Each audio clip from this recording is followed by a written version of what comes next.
Good morning guys, welcome to 5th Generation Hobby Shop. Welcome to another quick review. Shout out po muna natin si Sir Jeffrey Rodriguez. Shout out sa inyo dyan, Sir Jeffrey. So this is the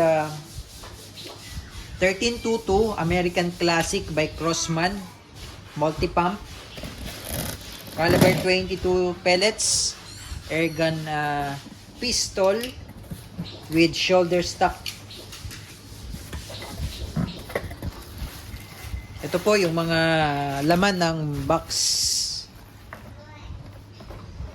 Crossman shoulder stock.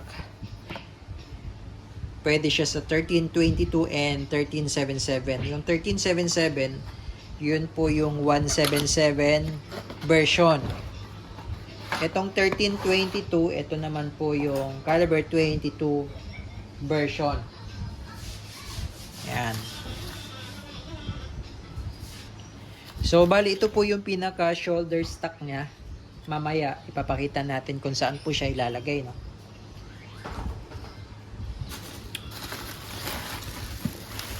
Ito pa po yung mga kasama sa box.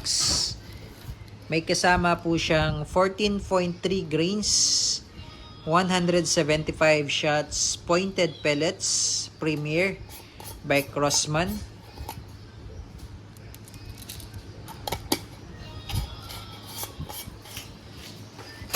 It also comes with iPro.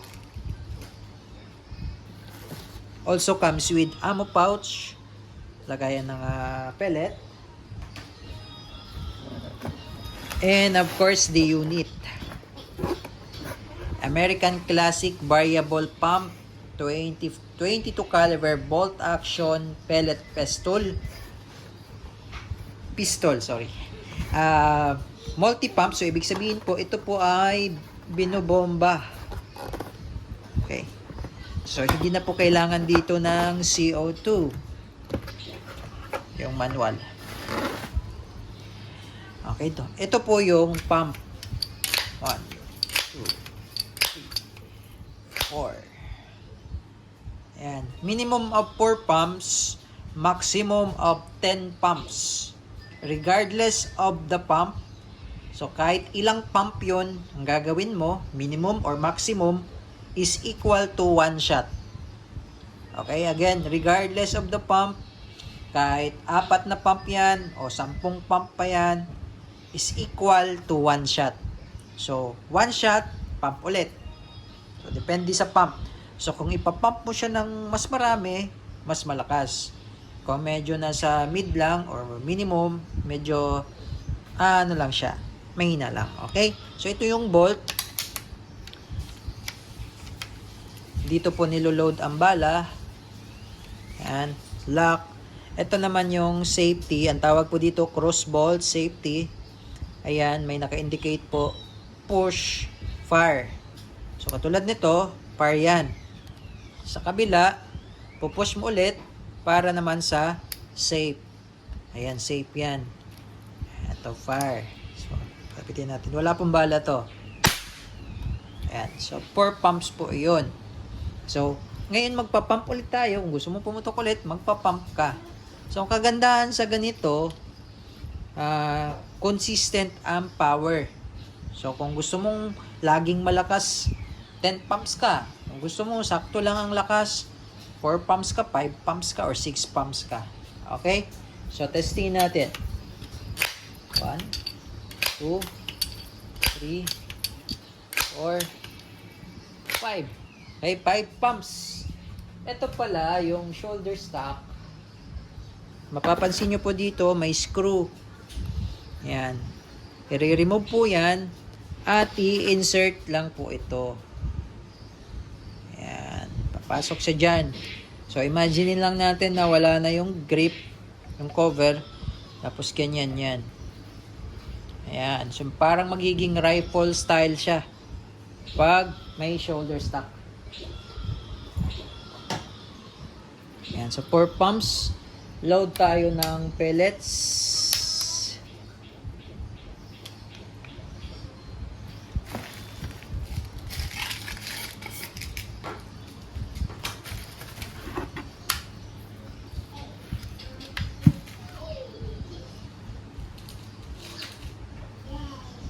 Yan, load lang natin dito.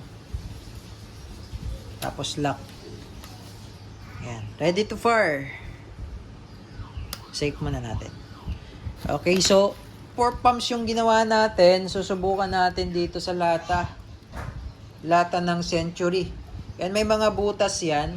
Lagyan na lang natin ng marking para malaman natin yung tama.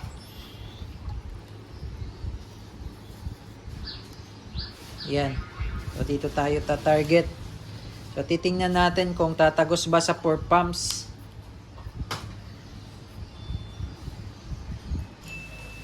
Okay, testing 4 pumps. 2 meters distance.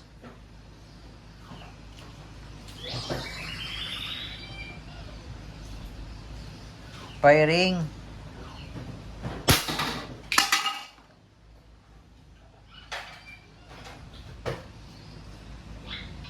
Dito ko tinamaan sa taas. Sa taas yung tama. So nayupi lang siya. Subukan pa natin ulit. Okay, pump lang natin. Okay, yan po yung minimum 4 pumps.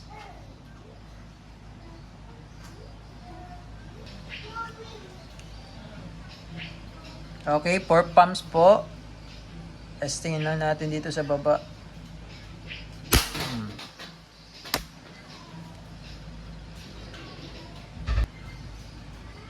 Okay, so bali sa 4 pumps minimum, hindi niya kayang i-penetrate yung lata ng Century.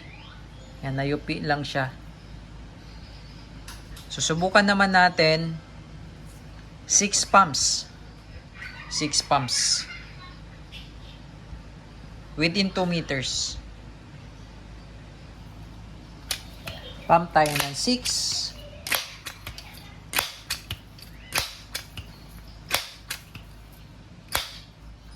Okay. 6 pumps. Testing. Firing.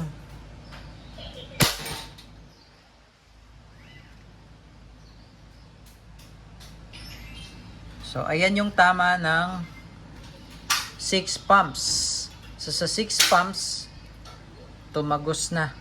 So, sa 6 pumps, malakas na siya. 6 to 10 pumps, malakas na. Kaya nang tumagos ng lata. Pero, depende pa rin sa distance yan.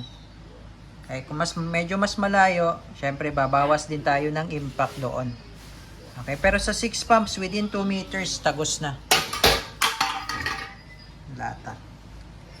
Okay, so yun lamang po. Again, this is the 1322 multi-pump variable pump caliber 22 air gun pistol by Crossman.